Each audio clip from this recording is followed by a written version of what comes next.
తక్కువ సమయంలో ఎక్కువ ఇన్ఫర్మేషన్ తెలుసుకోవడమే స్మార్ట్ పీపుల్ చేసే పని. మెగా వార్తల్లో మీరు మిస్ అవుతున్న మినీ డీటెయిల్స్ మీకోసం. నమస్తే, వెల్కమ్ టు 4 Sides టీవీ. నేను మీ సంపత్ కుమార్.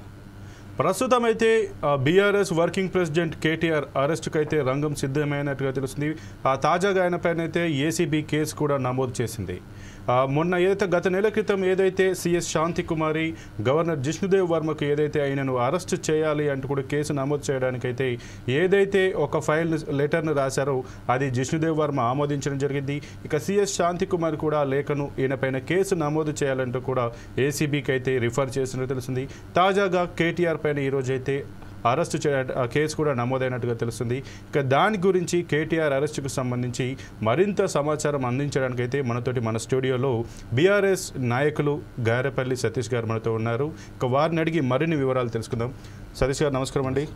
సార్, ఏదైతే ఈ ఫార్ములా రేస్ ఉందో దాంట్లోనైతే 46 కోట్ల విదేశీ మారక ద్రవ్యం అనేది జరిగిందని చెప్తూ కూడా విదేశీ మారక ద్రవ్యం ఏదైతే ఉందో అది జరిగిందని చెప్పి కూడా ఆయన మీదనైతే కేసు అయితే నమోదైంది. దీన్ని మీరు ఏ విధంగా చూసేది? కాంగ్రెస్ కక్షపూరిత చర్యగా భావిస్తారా, లేదంటే నిజంగానే జరిగిందా? దీన్ని ఏ విధంగా విశ్లేషిస్తారు? ఇప్పుడు అవన్నీ మనం గతంలో చాలా క్లియర్గా కేటీఆర్ గారు చాలా సందర్భాల్లో చెప్పడం జరిగింది. ఈ రోజు కూడా మేము అరే బాబు 4 గోడల మధ్యలో ఎందుకయ్యా బాబు మీరు లీకులు ఇస్తారు, మీరు క్యాబినెట్ మీటింగ్లని దొంగ క్యాబినెట్ మీటింగ్లు పెట్టి కేసీఆర్ని ఎప్పుడు అరెస్ట్ చేద్దాం, కేటీఆర్ని ఎప్పుడు అరెస్ట్ చేద్దాం అని చెప్పేసి మీరు దొంగ మీటింగ్లు పెట్టేందుకు, లీకులు ఇచ్చేందుకు మీడియాకి మీరు ఏదైనా చెప్పదలుచుకుంటే ఫార్ములా ఈ రేజ్ కేసులో ఇది అక్రమాలు జరిగినాయని చెప్పి మీకు దమ్ముంటే, మీకు చిత్తశుద్ధి ఉంటే, మీకు నైతిక విలువలు ఉంటే, మీరు నిజంగా ప్రజాపాలన చేస్తే, ప్రజలకు సేవలు అందించే దిశగా పనిచేస్తే, మీకు దమ్ముంటే అసెంబ్లీలో చర్చకు రండి, అసెంబ్లీలో చర్చ పెట్టండి. 4 కోట్ల మంది జనాలు చూస్తూ ఉంటారు, ప్రజలకు అర్థమవుతుంది కదా నేను చేసిన తప్పేందని కేటీఆర్ గారు సవాల్ విసరడం జరిగింది. మీకు ఏమైనా చిత్తశుద్ధిని, మీకు దమ్ముంటే సవాల్ని రిసీవ్ చేసి తీసుకోండి, అసెంబ్లీలో చర్చ పెట్టండి. 10 మందికి తెలుస్తుంది కదా అసలు ఏం జరిగింది అనేది. నిజంగా కేటీఆర్ గారు తప్పు చేసి ఉండుంటే మీకు ఎందుకండి అంత భయం? ఈరోజు కేవలం కేటీఆర్ గారిని అరెస్ట్ చేస్తే ప్రశ్నించే వాళ్ళు ఎవరు ఉండరు. తెలంగాణ రాష్ట్రంలో నువ్వు ఏ దొంగ లంగ పని చేసినా కూడా కేటీఆర్ గారు ప్రశ్నిస్తూ ఉన్నారు. ఈరోజు తెలంగాణ సబ్బండ వర్గాలు కూడా తెలంగాణ భవన్ వైపు, కేటీఆర్ గారి వైపు వస్తూ ఉన్నాయి. ఈరోజు సమాజంలో కేటీఆర్ గారు ఇంకా తిరిగితే ఇప్పుడు ప్రపంచంలోనే అతి తక్కువ కాలంలో ఏడాదిలోనే అసలు ఒక దరిద్రమైన పాలనలో కాంగ్రెస్ పాలన ఉందని ఈరోజు యావత్ తెలంగాణ ప్రజలందరూ చెప్తా ఉన్నారు. ఒక ప్రపంచంలోనే అతి తక్కువ కాలంలో విఫలమైన పార్టీ ఏదైనా ఉందంటే కాంగ్రెస్ పార్టీ, ఈ కాంగ్రెస్ ప్రభుత్వం. ఇలాంటి పాలనలో హైడ్రా పేరుతో, మూసీ పేరుతో నువ్వు ఇండ్లు కూలుతూ ఉంటే ఈరోజు పాపం పిల్లలు గురుకులాలో పిల్లలు ఇప్పటివరకు 50-52 మంది పిల్లలు చనిపోతే వాళ్ళకి తల్లుల కడుపుకోతకోరండి. తల్లులందరూ కూడా కేటీఆర్ గారు అన్నా మమ్మల్ని ఆదుకోండి, అన్నా మా పిల్లల్ని ఆదుకోండి, ఈ దొంగ కాంగ్రెస్ పాలనలో మా పిల్లలందరూ కూడా చచ్చిపోతా ఉన్నారు, గురుకులాల్లో చదువుకోవడానికి మేము పిల్లల్ని పాఠశాలకు పంపిస్తే వాళ్ళు ఈరోజు మేము హాస్పిటల్లో బెడ్లు ఎత్తుకునే పరిస్థితి తీసుకొచ్చారు ఈ ప్రభుత్వం అని చెప్పేసి ఈరోజు రాష్ట్ర ప్రజలందరూ కూడా అడుగుతూ ఉన్నారు. ఆ విధంగా ఈరోజు మనం లగచర్ల ఘటన చూసాం. లగచర్ల ఘటనలో రైతులందరినీ కూడా అరెస్ట్ చేశారు. అర్ధరాత్రి అపరాత్రి కూడా కడుపుతో ఉన్నా కూడా పక్క నుంచి ఆ భర్తను తీసుకుపోయి జైలు వేస్తే ఇప్పటి వరకు కూడా మరి నిన్న బెయిల్ వచ్చిన పరిస్థితి. అంటే ఏ విధంగా మీరు అరెస్టులు చేస్తూ ఉన్నారు? ప్రశ్నిస్తే అరెస్టు. ఎవరైనా ఈరోజు నువ్వు తప్పు చేసినావు, ఈ తెలంగాణ సమాజానికి నువ్వు ఏదైతే దొంగ మేనిఫెస్టో పెట్టి కల్లిబొల్లి మాటలు చెప్పి ఈరోజు నువ్వు గద్దెనెక్కి ఈరోజు ఏమైనా నాయన ఏడాది అయింది, ఏడాదిలో నువ్వు చేస్తా అని ఏదంటే నువ్వు ప్రశ్నిస్తే అరెస్టులు చేస్తా ఉన్నావు, జైలుకు పంపిస్తా ఉన్నావు. ఈరోజు తెలంగాణ రాష్ట్రానికి పెద్ద దిక్కుగా ఒక అండగా కేటీఆర్ గారు ఉన్నారు. ఈరోజు కేటీఆర్ గారు తప్పకుండా ప్రశ్నిస్తారు. ప్రజల పక్షాన గతంలో కొట్లాడడం, ఈరోజు కూడా ప్రజల పక్షాన కొట్లాడతాం. తెలంగాణ ఏదైతే మన తెలంగాణ రాష్ట్ర సాధన కోసం మనం ఆ రోజు కొట్లాడడం, ఈరోజు తెలంగాణ హక్కుల కోసం కూడా కేటీఆర్ గారు కొట్లాడుతాడని తెలిసి ఈరోజు రేవంత్ రెడ్డి గారు, ఈ కాంగ్రెస్ ప్రభుత్వం కావాలని కక్షపూరితంగా ఈరోజు కేసులు పెట్టే తప్ప ఇందులో ఏం లేదని చెప్పి ప్రజలందరికీ తెలుసు, ఈరోజు మీడియా సంస్థలందరూ కూడా తెలుసు. కానీ మరి ఏం చేస్తారు? ఆయన లీకులు ఇస్తా ఉన్నాడు, మరి మీడియాలో వేయకుండా తప్పదు. అలాంటి పరిస్థితుల్లో ఈరోజు ప్రజాస్వామ్యం నడుస్తూ ఉంది. అయితే సార్, సతీష్ గారు, కేటీఆర్ గారు అయితే నేను అరెస్ట్ కూడా సిద్ధం, నన్ను అరెస్ట్ చేస్తే మాత్రం నేను జైల్లో ఉంటాను, యోగా చేస్తాను, స్లిమ్గా అవుతాను, నేను పాదయాత్ర చేస్తాను వచ్చి అని కూడా చెప్తున్నారు. అంటే కేటీఆర్ గారు కూడా పాదయాత్ర చేయడానికి సిద్ధం, అరెస్ట్ అవుతారని తెలిసి దీనికి ఒక కామెంట్ చేశారా? ఆ దిశగానే ఈ కార్యకర్తలతోటి సమావేశాలు పెట్టి వాళ్ళకి ముందుగానే హింట్ ఇస్తున్నారా? దీన్ని ఏ రకంగా భావించవచ్చు? ఇప్పుడు మేము గతంలో హింట్ ఇస్తున్నారా అంటే, ఇప్పుడు ఈరోజు మీరు ప్రభుత్వంలో ఉన్నారు, కాంగ్రెస్ ప్రభుత్వంలో ఉండి కాంగ్రెస్ నాయకులు మీరు ఈరోజు గద్దెనెక్కి మీరు దొంగ కేసులు పెట్టి లోపలికి పంపితే ఎవరు చేసేది ఏముందండి? అంటే ఇప్పుడు మనం చెప్పబోయేది ఏంటంటే, ప్రపంచమంతా ఈరోజు తెలంగాణ వైపు, హైదరాబాద్ వైపు చూసిందంటే ఈ రేస్ ఫార్ములా ఈ. ఇప్పుడు మనం గతంలో చూసినాం పెట్రోల్, డీజిల్, పొల్యూషన్. ఈ పొల్యూషన్ లేకుండా ఫార్ములా ఈ జనరేషన్ అంతా కూడా ఈ కార్స్ ఈ బ్యాటరీ వెహికల్స్ కానీ పొల్యూషన్ లేకుండా ఈరోజు కొత్త తరం ముందుకు వస్తుంది. ఇప్పుడు కొత్త బైక్స్ కానీ కార్లు కానీ ఇవంతా కూడా అంటే ఈ విధంగా మనం ముందుకు వెళ్ళాలి. నెక్స్ట్ జనరేషన్ అంతా కూడా ఈ రేస్లో ముందుకుంది, ఈ కార్స్లో ఈ వెహికల్స్లో ముందుకు రావాలి, పొల్యూషన్ తగ్గించుకునే దిశగా ఈరోజు కేటీఆర్ గారు తీసుకొస్తే ప్రపంచంలో మరి ఎన్నో దేశాలు కూడా కొట్లాడితే హైదరాబాద్ తెలంగాణ రాష్ట్రంలో హైదరాబాద్లో కేటీఆర్ గారు తీసుకొచ్చిన ఘనత ఈరోజు ప్రపంచమంతా కూడా ఖ్యాతి, ప్రపంచమంతా కూడా అప్పుడు మరి కేటీఆర్ గారిని అభినందించిన రోజులు మనం చూసినాం. ప్రపంచమంతా కూడా మన హైదరాబాద్, మన తెలంగాణ బ్రాండ్ అంబాసిడర్, మన తెలంగాణ హైదరాబాదు ఎంత పేరు పొందిందో మనం గతంలో చూసినాం. ఈరోజు దానికి కాదనకుండా అంటే ఇప్పుడు నిజంగా ఆయన 50 కోట్ల రూపాయలు ఇంకోటో ట్రాన్స్ఫర్ చేసి ఏసీబీ కేసు పెట్టింది. వాళ్ళ ఏసీబీ కేసు కామన్ మ్యాన్కి ఒక చిన్న పిల్లల్ని అంటే చెప్తారండి. ఇప్పుడు ఆయన మన బస్తాలు మోసిండా, బ్యాగులు మోసిండా, లేకపోతే దొంగ డబ్బులు ట్రాక్టర్లో, లారీలను, లేకపోతే హెలికాప్టర్లో, ప్లేన్లోనో రవాణా చేసిండా? ఇక్కడ కూడా చేయలేదు కదా. లిక్విడ్ క్యాష్ ఏదైతే మనీ ఉందో ఆన్లైన్ ట్రాన్స్ఫరే కదా. ఆన్లైన్ ట్రాన్స్ఫర్ చేసినప్పుడు ఆ కంపెనీకి ఇక్కడ ప్రభుత్వానికి ఉన్న ఒప్పందం ప్రకారం కేటీఆర్ గారు చేస్తే మళ్ళీ 2024లో కూడా మీరు ఈ రేస్ వాళ్ళు చేయడానికి వాళ్ళు సిద్ధంగా ఉన్నారు. వాళ్ళు సిద్ధంగా ఉన్నప్పుడు కూడా వాళ్ళు ఇక్కడికి వస్తే హైదరాబాద్లో కేవలం కేటీఆర్ గారికి పేరు వస్తుందనే ఒక ఉద్దేశంతోనే రేవంత్ రెడ్డి గారు దాన్ని మళ్ళీ క్యాన్సిల్ చేయడం జరిగింది. ఇప్పుడు ఈ రోజు వాళ్ళు ఏమంటా ఉన్నారు, వీరేజింగ్ వాళ్ళ ఇంటర్నేషనల్ కంపెనీ కూడా మేము చేయడానికి సిద్ధంగా ఉన్నాం, మా దగ్గర అన్ని విధాలుగా మేము బలోపేతంగా ఉన్నాం, సిద్ధంగా ఉన్నాం, మేము వస్తామంటే మీరు క్యాన్సిల్ చేసింది మీరు. వాళ్ళకి ఎన్నో విధాలుగా ఇన్ఫ్రాస్ట్రక్చర్, ఇప్పుడు ఈ రేజ్ అంటే చిన్న విషయం కాదు కదా, వాళ్ళకి ఎంతో ఖర్చుతో కూడుకున్న పనులు ఉంటాయి. వాళ్ళకి మనం ముందస్తుగా మీరు 50 కోట్లు 8 కోట్లు మనం ఇచ్చినప్పుడు వాళ్ళు దాన్ని వాడుకొని వాళ్ళ ఇన్ఫ్రాస్ట్రక్చర్ లేకపోతే ఇంకో విధానంలో వాళ్ళు వాడుకొని రేపు ఇంకా కొంత డబ్బు కూడా ఇవ్వాల్సి వస్తుంది ప్రభుత్వం. అప్పుడు వాళ్ళు ఇక్కడ ఈ రేస్ ఏదైతే మళ్ళీ 2024లో కూడా రేస్ పెట్టినప్పుడు అప్పుడు మళ్ళీ మిగతా డబ్బులు వస్తాయి, మనకు ఈ రేస్ అనేది జరుగుతుందని ఒక ఉద్దేశంతో వాళ్ళు చేస్తే ఈయన ఈ రోజు 50 కోట్లు అక్కడ ఇచ్చిండు కదా, దీన్ని ఇక్కడికే క్యాన్సిల్ చేద్దాం, దీన్ని రద్దు చేసి ఈయన మీద ఒక కేసు పెట్టే ప్రయత్నం చేద్దామంటే ఎవరు ఏసీబీ దేనికోసం ఏసీబీ కేసు చేస్తారు? మనీ లాండరింగ్ ఎక్కడ జరిగిందండి? ఇప్పుడు ఏదైనా ఆన్లైన్ ట్రాన్సాక్షన్ జరిగింది. నువ్వైతే బ్యాగులు మోసుకొని ఏదైతే ముఖ్యమంత్రి రేవంత్ రెడ్డి గారు లాగా బ్యాగులు మోసుకొని దొరకలేదు కదా. ఇప్పుడు జరిగింది ఏంది? ఆన్లైన్ ట్రాన్సాక్షన్ జరిగినప్పుడు అది అందరు ప్రపంచం అంతా తెలుసు కదా. నేను మీకు పంపినప్పుడు మీ అకౌంట్లో ఉంటుంది, నా అకౌంట్లో ఉంటుంది, ఎందుకు పంపించడం, ఏ విధంగా పంపించడం, మళ్ళీ ఏ విధంగా అది ఈ సమాజానికి తెలంగాణకు ఏ విధంగా ఉపయోగపడుతున్న విషయం అందరికీ తెలిసిన విషయమే. అదే కాకుండా 700 కోట్ల వరకు కూడా మనకు లాభదాయకంగా వచ్చినట్టు ఆ రేజ్ వల్ల మరి మనకు తెలుస్తా ఉంది. కేటీఆర్ గారు చాలా క్లియర్ చెప్పారు. దీనివల్ల ఎంతో పెట్టుబడులు వచ్చినాయి, ఆమెరో లాంటి బ్యాటరీ కంపెనీలు వచ్చినాయి, ఇట్లా ఎన్నో పరిశ్రమలు వచ్చినాయి. దీనికి లాభమే కానీ తెలంగాణకు ఏ రోజైనా తెలంగాణకు కేసీఆర్ గారి గత ప్రభుత్వంలో ఏదైనా తెలంగాణ రాష్ట్రానికి వచ్చిన పెట్టుబడులు ప్రపంచ ఖ్యాతి అంటే తెలంగాణ ప్రపంచ ఖ్యాతిని పొందే దిశగా పనిచేసింది తప్ప ఇప్పుడు అమెజాన్ లాంటి, గూగుల్ లాంటి ఇంకొక పెద్ద కంపెనీలు కూడా మన మెయిన్ హబ్ ఏదైతే ఉందో హైదరాబాద్ లో మెయిన్ ఆఫీసులు వాళ్ళు ఇక్కడ హైదరాబాద్ లో పెట్టిన సందర్భం కొన్ని వేలాది మందికి ఉపాధి కల్పించిన మనం ప్రభుత్వ రంగంలో కాదు ప్రైవేట్ రంగంలో కూడా మనం ఎన్నో ఉపాధి కల్పించిన ఒక గొప్ప వ్యక్తి కేటీఆర్ గారు. అదే కాదు ఓన్లీ కేవలం హైదరాబాదే కాదు, హైదరాబాద్ ని ఐటీ హబ్ కాకుండా ఏదైతే 2 టైర్ సిటీస్ ఉందో వరంగల్ కానీ, కర్మార్ కానీ, నిజామాబాద్ కానీ ఇలాంటి 2 టైర్ సిటీస్ లో కూడా ఐటీ రంగంలో ముందుకు సాగాల అని టీ హబ్లు పెట్టి ఏదైతే ఊర్లో ఉన్నారో, మండలాల్లో ఉన్నారో, జిల్లాలో ఉన్న వాళ్ళు కూడా మరి ఐటీ రంగంలో వచ్చి అక్కడ ఉంటే అందుబాటులో ఉంటే అక్కడ ఉద్యోగ అవకాశాలు మెరుగుపడతాయి, ఉద్యోగ అవకాశాలు వస్తాయని చెప్పేసి ఆ రకంగా 2 టైర్ సిటీస్ లో కూడా టీ హబ్బులు తీసుకొచ్చి ఈరోజు ఖ్యాతిని పొందిన కేటీఆర్ గారి మీద ఇలాంటి బురదజల్లే మాటలు మాట్లాడితే తెలంగాణ ప్రజలు ఎవరు ఊరుకునే ప్రసక్తి లేదు. ముఖ్యంగా బీఆర్ఎస్ పార్టీ కానీ, బీఆర్ఎస్ నాయకులు కానీ ఖచ్చితంగా గత ఏడాది నుంచి ప్రజలందరూ తిరగబడతా ఉన్నారు.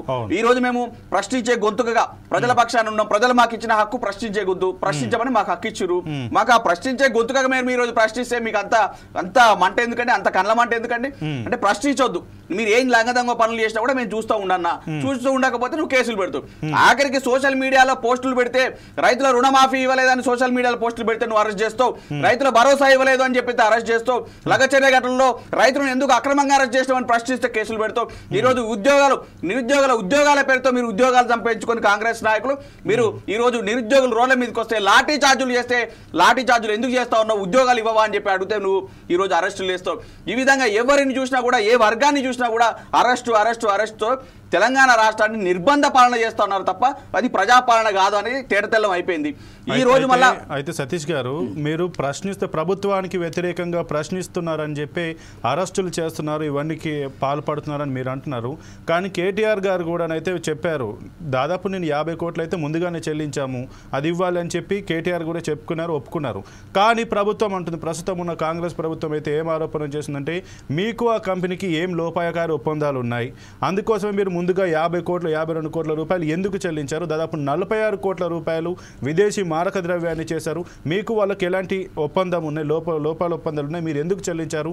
ప్రభుత్వ ఖజానాను ముందుగానే ఎందుకు చెల్లించారు? దీని వెనుక అసలు మీకు ఏ ఉద్దేశం ఉంది? ఏదో చెడు ఉద్దేశం ఉంది కాబట్టి మీరు చెల్లించారంటూ కూడా వాళ్ళు ఆరోపణ చేస్తున్నారు. దాన్ని అవినీతి నిరోధక శాఖకు సిఫారసు చేశారు. ఆయన మంత్రి హోదాలో ఉన్నారు కాబట్టి గవర్నర్కి కూడా పర్మిషన్ అడిగారు. దీన్ని ఏ విధంగా చేస్తారు? కక్షపూరితంగా చేస్తున్నారా, లేదంటే నిజంగా ముందుగా చెల్లించలేదని లోపాయ ఒప్పందం ఉన్నారు కాబట్టి ఈ విధంగా చేశారా? దీన్ని ఏ విధంగా మీరు సమర్థిస్తారు? ఫస్ట్ మీరు ఒక విషయం తెలుసుకోవాలా, మాదక ద్రవ్యాలు అంటే మందు, డ్రగ్స్ వాటి మీదకి వస్తుంది. మారక ద్రవ్యాలు ఏదైతే ఉందో ఇప్పుడు మనం కేటీఆర్ గారు చాలా క్లియర్ గా చెప్పారు.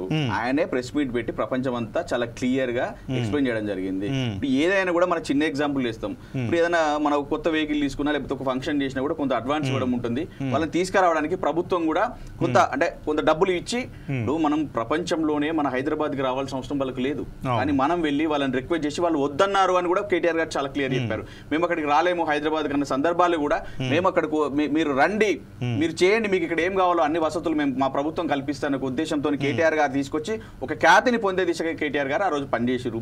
తర్వాత కూడా 2024లో కూడా మళ్ళీ ఉంది, మళ్ళీ ఈ రేస్ కు మళ్ళీ అనుమతులు ఇస్తామని చెప్పి సరే దురదృష్టవశాత్తు పార్టీ మారింది, కాంగ్రెస్ ప్రభుత్వంలోకి వచ్చింది. కాంగ్రెస్ ప్రభుత్వంలోకి వచ్చినప్పుడు వాళ్ళు ఏమైనా చేయన్నారండి? వాళ్ళు ఈ రేసింగ్ మేము కండక్ట్ చేయమన్నారా? అనలేదు కదా, అనలేదు. మీరు క్యాన్సిల్ చేసిరు అంతే. మీరు నాకు ఇచ్చిన తర్వాత అడ్వాన్స్ మీరు నాకున్న ఏదో పెట్టుబడులు ఉంటాయి, లేకపోతే ఇంకోటి ఉంటుంది, ఇన్వెస్టర్స్ ని తీసుకురావాల్సి ఉంటుంది, అక్కడ ఉన్న ఖర్చులు ఇంకో చాలా రీత్యా అది చాలా పెద్ద ఇన్ఫ్రాస్ట్రక్చర్, చాలా ఖర్చుతో కూడుకున్న సబ్జెక్ట్ అది. సో దాని విధంగా వాళ్ళు వాడుకుంటారు. ఈ రోజు మీరు ఖచ్చితంగా మీరు 2024లో మీరు పెడతా అంటే ప్రభుత్వం అనుమతిస్తే వాళ్ళు వచ్చేవాళ్ళు, ఇది సక్రమంగా జరిగేది కదా. ఇంకా ఎన్నో పెట్టుబడులు వచ్చేవి కదా, ఎన్నో కంపెనీలకు పరిశ్రమలు వచ్చేవి కదా హైదరాబాద్ కు. ఈ రోజు మీరు అవమానించే దిశగా, తెలంగాణ రాష్ట్రానికి ఖ్యాతిని దించే దిశగా ఈ రోజు నువ్వు పెట్టను అంటే నువ్వు చాతగాని పరిస్థితుల్లో ఈ ప్రభుత్వం ఉందన్నట్ట లేనట్ట మీరు చెప్పాలా?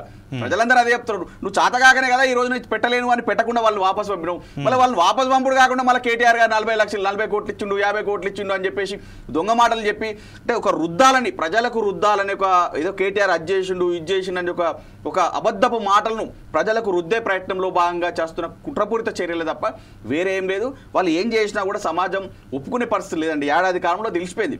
ఇప్పుడు అయితే సతీష్ గారు మీరు అంటున్నారు కేటీఆర్ గారికి ఖ్యాతి వస్తుంది, నేమ్ వస్తుంది ఈ ఫార్ములా రేస్ వల్ల అని చెప్పి దీన్ని రద్దు చేశారు. కేవలం దీని సాకుగానే వాళ్ళు ఈ యొక్క 50 కోట్లను బయటకు తీసుకొచ్చారని మీరు అంటున్నారు. ఇప్పుడు నేను ప్రశ్నిస్తున్నాను, మీరు గత 9 సంవత్సరాలు బీఆర్ఎస్ పార్టీ అధికారంలో ఉంది, మీ పాలనలో ఎటువంటివి ఏది మాట ఇచ్చినవి తప్పలేదా?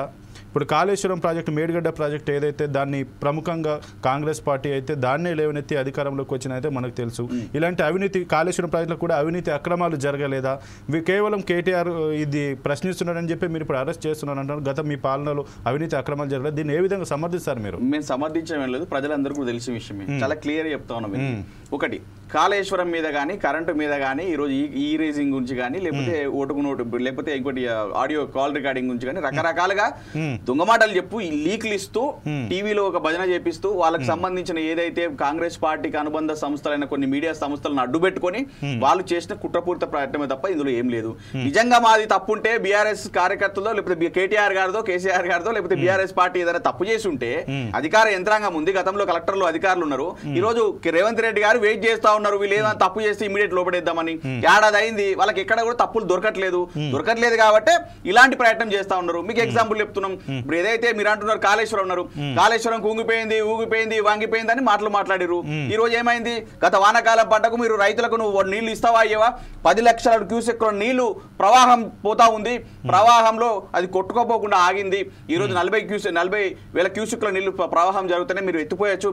మీరు మోటార్లు ఆన్ చేస్తారా, ఆన్ చేయడానికి కేటీఆర్ గారు కాళేశ్వరం వెళ్ళి మరి 50,000 మంది రైతులతో వచ్చి మేము మోటార్లు ఆన్ చేసుకుంటాం, నువ్వు మోటార్లు ఆన్ చేయకపోతే రైతులను ఆగం చేయొద్దు అని చెప్తే వెంటనే కాంగ్రెస్ కళ్ళు తెరుచుకొని మోటార్లు ఆన్ చేస్తే నీళ్ళు వచ్చిన పరిస్థితి. అక్కడి నుంచి కరెంటు ఏదైతే అసెంబ్లీలో కిరణ్ కుమార్ రెడ్డి గారు గత అప్పుడున్న ముఖ్యమంత్రిగా ఉన్న కిరణ్ కుమార్ రెడ్డి గారు తెలంగాణ వస్తే అంధకారంలోకి వెళ్తున్నారు. అప్పుడున్న పరిస్థితుల్లో పాములు తేళ్లు కుట్టి అర్ధరాత్రి 3 ఫేజ్ కరెంట్ వస్తే 2 గంటలకు 3 గంటలకు పోయి మన తాతలు తండ్రులు పాములు తేళ్లు కుట్టి చనిపోయిన రోజులు మనం గతంలో చూసినాం. కానీ ఈ రోజు 24 గంటల కరెంటు, 24 గంటల నీళ్లు వస్తున్నాయి, పంటలు రైతన్నలు పంటలు అత్యంత సస్యశ్యామలంగా పంటలు పండాయంటే ఈ రోజు తెలంగాణ మొత్తం సస్యశ్యామలంగా ఉందంటే కేసీఆర్ గారు కాదా అని ఈ రోజు ప్రశ్నిస్తా ఉన్నాం. మరి ఇప్పుడు ఏమైందంటే ఇదే రేజ్ లో ఈ ఫార్ములా మళ్ళీ కొత్త భాగవతం తీసుకొచ్చిండు. అంటే రోజుకొక భాగవతం, రికార్డ్ అంటాడు, లేకపోతే కాళేశ్వరం అంటారు, లేకపోతే కరెంట్ అంటారు. అంటే ఏది ఏమైనా కూడా కేసీఆర్ గారి ప్రభుత్వంలో చేసిన ఏదైతే మంచి పనులు ఉన్నాయో ఈ రోజు ప్రజలందరూ కూడా గుర్తు చేసుకుంటా ఉన్నారు. అయ్యో ఈ దొంగ మాటలు, దొంగ నాయకులు కాంగ్రెస్ మాటలు చెప్పిన మాటలన్నీ నమ్మి కొంత ఓటేస్తామయ్యా, ఈ దొంగ కాంగ్రెస్ నాయకులు దొంగ ప్రభుత్వం గద్దెనెక్కి మమ్మల్ని గద్దెనాదంతా ఉన్నారు. ఈ రోజు మళ్ళా అయ్యా కేసీఆర్ గారు మీరు రండి అయ్యా, మీరు మమ్మల్ని కాపాడండి అయ్యా అని చెప్పేసి తెలంగాణ భవన్ వైపు మరి అందరు కదిలే వస్తున్న సందర్భం మీ అందరు మీడియా వాళ్ళందరూ కూడా తెలిసిన విషయమే. వాళ్ళు ఇప్పటి వరకు ఒక బడి కట్టిరా, గుడి కట్టిరా, ఒక ఇటుక పిల్లని పెట్టిరండి. అలాంటి వాళ్ళకు 1,27,000 కోట్ల అప్పు ఎలా అయింది? ఈ రోజు గత 10 ఏళ్ల పాలనలో కేసీఆర్ గారి ప్రభుత్వంలో గత 10 ఏళ్ల పాలనలో ఆయన అప్పు ఎంత 4,00,000 కోట్లు, 4,16 కోట్లేమో అయింది. మరి ఈ రోజు ఏమైంది? ఏడాది కూడా కలవలేదు. 1,27,000 కోట్లు ఎక్కడి నుంచి అయింది, ఎందుకు అయింది?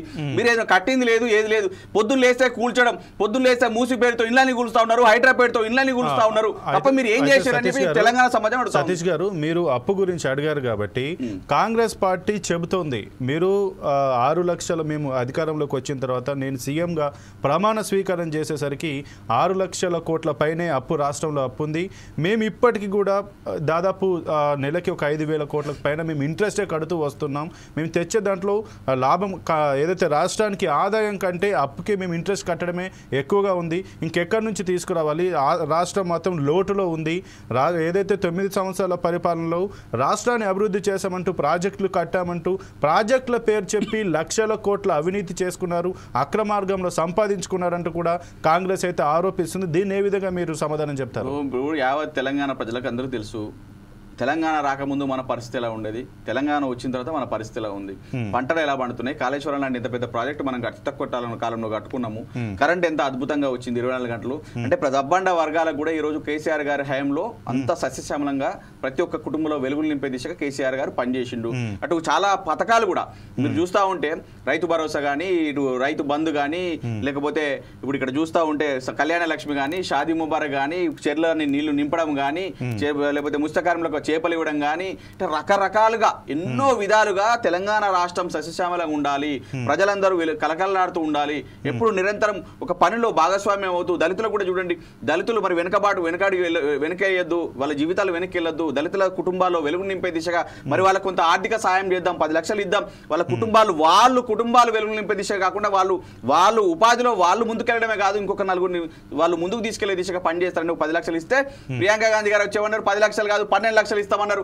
వృద్ధులందరూ పెన్షన్లు మీకు 2,000 కాదు మేము 4,000 ఇస్తామన్నారు. కేసీఆర్ గారు 2,000 ఇస్తే వీళ్ళు కాంగ్రెస్ వాళ్ళు 4,000 ఇస్తా అంటారు. కేసీఆర్ గారు 10 లక్షలు ఇస్తే వీళ్ళు 12 లక్షలు ఇస్తా అంటారు. కేసీఆర్ గారు ఇంకోటి చెప్తే లేదు కేసీఆర్ గారు ఒకటే బతుకమ్మకు చీర ఇచ్చిండు, మేము 2 చీరలు ఇస్తాను. ఆఖరికి తెలంగాణ రాష్ట్రంలో పండుగ వస్తే ఆడబిడ్డలకు ఇచ్చే బతుకమ్మ చీరలు కూడా 2 ఇస్తాను, చీరలు ఒకటి కూడా దిక్కులేదు. వీళ్ళు మాట్లాడే మాటలు గివ్వే అండి. ఇది పరిస్థితి. ఇక్కడ రాష్ట్రంలో ఎక్కడ చూసినా కూడా సస్యశ్యామలంగా గత ప్రభుత్వం ఉంది. కాంగ్రెస్ పరిపాలనలో ఏడు కూడా లేదు. ఈ రోజు సెక్రటేరియట్ దగ్గర 144 సెక్షన్లు విధించే పరిస్థితిలో తెలంగాణ రాష్ట్రం ఈ కాంగ్రెస్ పనులో నడుస్తా ఉంది. ఈ ఎక్కడ ముందుకు పోతుంది, ఎప్పుడు ముందుకు పోద్ది అనేది తెలియదు. మీరు అంటా ఉన్నారు గత 10 ఏళ్ల కాలంలో మీరు ముందే చెప్పాం, గత 10 ఏళ్ళ ఇప్పుడు 10 ఏళ్ల ప్రభుత్వంలో కేసీఆర్ గారి ప్రభుత్వంలో 4,17,000 కోట్లు అయితే ఏడాదన కాలేదు, ఏడాదిలో నువ్వు ఏం చేసింది లేదు, సచ్చింది లేదు. 1,27,000 కోట్లు అయితే రేపు ఇంకా మిగతా 4 ఏళ్ళలో నువ్వు ఎంత అప్పు చేయాలి రాష్ట్రానికి అని చెప్పి ప్రజలందరూ కూడా అడుగుతా ఉన్నారు. నువ్వు ఏం చేసినావు ఆయన, ఏమైనా చేస్తే చెప్పు, మాకేం కళ్ళకేం కనబడతలేదు, నువ్వేమైనా చేస్తే చెప్పు అని అడుగుతా ఉన్నారు. చేసిందే ఉంది, చేసిందేం లేదు, అంతా కూల్చింది. అయితే సతీష్ గారు, ఇప్పుడు మీరు 9 ఏళ్ల పాలన అభివృద్ధి చేసాం, రాష్ట్రం మొత్తం సస్యశ్యామలం ఉంది, నీటి ప్రాజెక్టు పనులు తీసుకొచ్చాం, కాళేశ్వరం కట్టాం, మల్లన సాగర్ కట్టాం, కొండపోచమ్మ కట్టాం, మిగతా ఇంకా ఇన్ఫ్రాస్ట్రక్చర్ తీసుకొచ్చామని చెప్తున్నారు. మీరు బీఆర్ఎస్ నాయకుడిగా మిమ్మల్ని నేను ప్రశ్నిస్తున్నా, మీ పార్టీ అధికారంలో ఉన్నప్పుడు ఏ ఒక్క ప్రాజెక్టులో కానీ, ఏ ఒక్క ఏదైతే అభివృద్ధి పథకంలో కానీ ఎటువంటి అవినీతి జరగలేదా? ఇప్పుడు మేము సూటిగా ప్రశ్నిస్తున్నాం. ప్రభుత్వంలో మీరున్నారు, కాంగ్రెస్ ప్రభుత్వంలో ఉంది. చిటికే వేస్తే మీకు అధికారులు, కలెక్టర్లు, ఎంఆర్ఓలో, ఆర్డీఓలో, ఇంకోలో సంబంధించిన అధికారులందరూ కూడా మీకు లిస్టు తీసుకొచ్చి ముందు పెడతారు. ఏదైనా ఎక్కడైనా అక్రమాలు జరిగితే, అన్యాయాలు జరిగితే ఇట్లా చేసిరు కేసీఆర్ గారి ప్రభుత్వాన్ని ముందు 2 నిమిషాలు ముందు తీసుకొస్తారు. ఎట్లాగో రేవంత్ రెడ్డి గారు రెడీగా ఉన్నారు, వీళ్ళు ఏదైనా చేస్తే మేము లోపడేద్దామని చెప్పేసి. మరి మేము ఇప్పటివరకు చేసింది ఏం లేదు. ఏడాది పాలనలో ఈ రోజు మీరు చూస్తూనే ఉన్నారు, ఎక్కడ కూడా మేము అవినీతి చేసినట్టు ఇక్కడ నిరూపణలు కానీ ఎక్కడ కూడా సాక్ష్యాలు కూడా ఏం లేవు. ఈ రోజు ఈ ఫార్ములా ఈ కేసు కేసులో కూడా మేము బహిరంగంగా అరే మేము ప్రతిపక్షంలో ఉన్నాము, ప్రభుత్వంలో ఉన్న వాళ్ళు అడుగుతారు ఎవరైనా ఉంటే, ప్రతిపక్షంలో ఉన్నాము, బరాబర్ అసెంబ్లీలో చర్చ పెట్టండి, మేము సిద్ధమని మేము అడుగుతా ఉన్నాం, మరి నీకెందుకు భయం అంటే కేవలం ఏంటంటే కక్షపూరితమైన అరెస్ట్ తప్ప ఇది ఏం లేదు. ఖచ్చితంగా అరెస్ట్ చేస్తారని మేము చెప్పినాం కదా, యోగా చేస్తాం, మరి ఏం చేయమంటారు? మీరు దొంగ కేసులు పెడితే, ప్రజల పక్షాన కొట్లాడితే, ప్రజల పక్షాన నిలబడితే, ప్రజల పక్షాన మేము ముందుకు సాగి ప్రజలకు ఇబ్బంది అయితే మేము ముందు ఉంటామని చెప్పి ముందు నడుస్తే, మమ్మల్ని ముందు లేకుండా మమ్మల్ని తీసుకెళ్లి జైల్లో వేస్తే మేము ఏం చేయమంటారు? ఖచ్చితంగా జైలు ఎన్ని రోజులు వేస్తారు? ఒక రోజు వేస్తారు, 2 రోజులు వేస్తారు, నెల వేస్తారు, 2 నెలలు వేస్తారు, మళ్ళీ బయటకు వస్తాం, మళ్ళీ ప్రజల పక్షాన కొట్లాడతాం, మళ్ళీ తిరుగుబాటు చేస్తాం. ఈ రోజు మేము మా వెనక తెలంగాణ రాష్ట్రం ఉంది, కేటీఆర్ గారు వెంట తెలంగాణ రాష్ట్ర ప్రజలందరూ ఉన్నారు, కేటీఆర్ గారు వెంట లగచర్ల గట్టలు బాధపడ్డ రైతులందరూ ఉన్నారు, కేటీఆర్ గారు వెంట ఏదైతే నిరుద్యోగులు లాఠీ దెబ్బలు పడ్డారో వాళ్ళందరూ కూడా ఈ రోజు కేటీఆర్ గారు వెంట నడవడానికి సిద్ధంగా ఉన్నారు. ఇట్లా సబ్బండ వర్గాలు కూడా కేటీఆర్ గారు వెంట నడవడానికి సిద్ధంగా ఉన్నారు. ఏదైతే మూసీ పేరుతో, హైడ్రా పేరుతో బాధితులు ఉన్నారో వాళ్ళందరూ కూడా ఈ రోజు అన్నా కేటీఆర్ అన్నా మేము ఉన్నామన్నా మిమ్మల్ని అరెస్ట్ చేస్తా అన్నట్టు రాష్ట్ర ప్రజలంతా, రాష్ట్ర యువత అంతా ఈ రోజు ఉస్మానియా యూనివర్సిటీ మొత్తం కూడా కదిలొచ్చే పరిస్థితిలో ఈ రోజు రాష్ట్రం ఉంది. రాష్ట్రంలో మీరు ఏదైనా కక్షపూరిత చర్యలు చేస్తే, కావాలని చేస్తే ఖచ్చితంగా చర్యలు తప్పవు, తిరగబడతారు, తరిమి కొడతారు, మీరు కాంగ్రెస్ నామా రూపాలు లేకుండా వెళ్ళిపోతారని చెప్తా ఉన్నాం. అయితే సతీష్ గారు చివరగా ఇప్పుడైతే రేపు మాపో కేటీఆర్ అయితే అరెస్ట్ చేసే పరిస్థితి అయితే క్లియర్గా మనకైతే కనబడుతుంది. ఒకవేళ కేటీఆర్ కనుక అరెస్ట్ చేస్తే, కేటీఆర్ గారు కనుక అరెస్ట్ చేస్తే బీఆర్ఎస్ పార్టీ పని ఖతం అయిపోతుందా? లేదా ఒకవేళ బీఆర్ఎస్ పార్టీకి ఏదైతే కేటీఆర్ అరెస్ట్ అయిన తర్వాత పార్టీ పరంగా మీరు ఏ రకంగా ముందుకెళ్తారు, అలాగే చట్టపరంగా ఏ రకంగా ముందుకెళ్తారు, తర్వాత ఏదైతే ముందుకెళ్ళే ఏ రకంగా ముందుకెళ్తారు మీరు? ఖచ్చితంగా మేము న్యాయాన్ని, చట్టాన్ని నమ్ముతాము. ఖచ్చితంగా తీర్పు మా వైపే ఉంటుంది, ఎందుకంటే మేము ఎలాంటి తప్పు చేయలేదు. ఇంకొకటి, కేటీఆర్ని అరెస్ట్ చేస్తే బీఆర్ఎస్ పార్టీ క్లోజ్ అవుతుంది అనే దానికి సమాధానం, కేటీఆర్ని అరెస్ట్ చేస్తే ఇంటికి ఒక కేటీఆర్ బయటకు వస్తాడు. ఈ రోజు కేటీఆర్ గారు ఒకరే ప్రెస్ మీట్ పెట్టి మీకు సమాధానం చెప్తున్నారు, కానీ ఖచ్చితంగా గ్రామంలో ఒక కేటీఆర్, ఇంటింటికి ఒక బిడ్డ బయటకు వచ్చి, అరే దొంగ కాంగ్రెస్ నాయకులారా, మీరు చేసింది ఏంది, మీరు చెప్పింది ఏంది, మీరు చేసేది ఏంది, ఇవాళ కేటీఆర్ని అరెస్ట్ చేయగానే మిమ్మల్ని ప్రశ్నించే వాళ్ళు ఎవరు లేరనుకుంటున్నారా? మేమందరం ఉన్నాం. ఎంతమంది ఎన్ని జైళ్లు కూడా సరిపోవు నువ్వు కేసులు పెట్టడానికి. ఒక కేటీఆర్ అరెస్ట్ చేస్తూ ఈ రోజు రాష్ట్ర వ్యాప్తంగా 4 కోట్ల మంది ప్రజలు ఉన్నారు. ఖచ్చితంగా ఇంటికి ఒక బిడ్డ బయటకు వచ్చి పొట్లాడుతుంది, ప్రశ్నిస్తుంది. అప్పుడు ఏ జైల్లో పెడతావు? నీకు జైలు సరిపోతాయా? అందుకే చెప్తున్నాం, కనీసానికి జైలేనన్నా మీరు జైలు కన్స్ట్రక్షన్ కట్టుకోండి. అంటే ఇంతమందిని నువ్వు అరెస్ట్ చేయగలుగుతావు అని మేము ప్రశ్నిస్తా ఉన్నాము. అయితే సతీష్ గారు, ఇక మనం ఇది క్లోజ్ చేసే ముందు కేటీఆర్ గారి మాట్లాడిన ఒక బయట ఉంది, అది ఒకసారి చూద్దాం. ఇవాళ ఇప్పుడే చెప్తా ఉన్నారు, నాకు మిత్రులు వచ్చి మా ఎమ్మెల్యేలు చెప్తా ఉన్నారు, నేను తమరిని రిక్వెస్ట్ చేస్తా ఉన్నా ఏదో శాసనసభ సమావేశాలు జరుగుతున్న సందర్భంగా నేను మిమ్మల్ని రిక్వెస్ట్ చేస్తా ఉన్నా సార్, ప్రభుత్వాన్ని కూడా కోరుతా ఉన్నా, నిజంగా ఈ ప్రభుత్వానికి చిత్తశుద్ధి ఉంటే, ఈ ప్రభుత్వానికి ఏమైనా ప్రజలకు వాస్తవాలు తెలవాలన్న విషయంలో వారికి ఏమైనా నిజంగానే ధైర్యం ఉంటే, దయచేసి ఈ రేసులో ఏదో కుంభకోణం జరిగిందన్నారు కదా, దాని మీద చర్చ పెట్టండి, మొత్తం సమాధానం చెప్పడానికి నేను సిద్ధంగా ఉన్నానని చెప్పి మీ ద్వారా తెలియజేస్తా ఉన్నా. మీతో ఒకటే ప్రార్థన సార్, దయచేసి ఇవాళ ఇప్పుడే చెప్తా ఉన్నారు, నాకు మిత్రులు వచ్చి మా ఎమ్మెల్యేలు చెప్తా ఉన్నారు, నేను తమరిని రిక్వెస్ట్ చేస్తా ఉన్నా ఏదో. సతీష్ గారు, మీరు మా స్టూడియోకి వచ్చి మీ యొక్క ఏదైతే పార్టీ కార్యాచరణ కానీ మీ యొక్క ఏదైతే ప్రజలు అడిగేటువంటి ప్రశ్నలకు సమాధానాలు చెప్పినందుకు మరొకసారి ధన్యవాదాలు సార్. ఇక చూస్తూనే ఉండండి 4 Sides TV.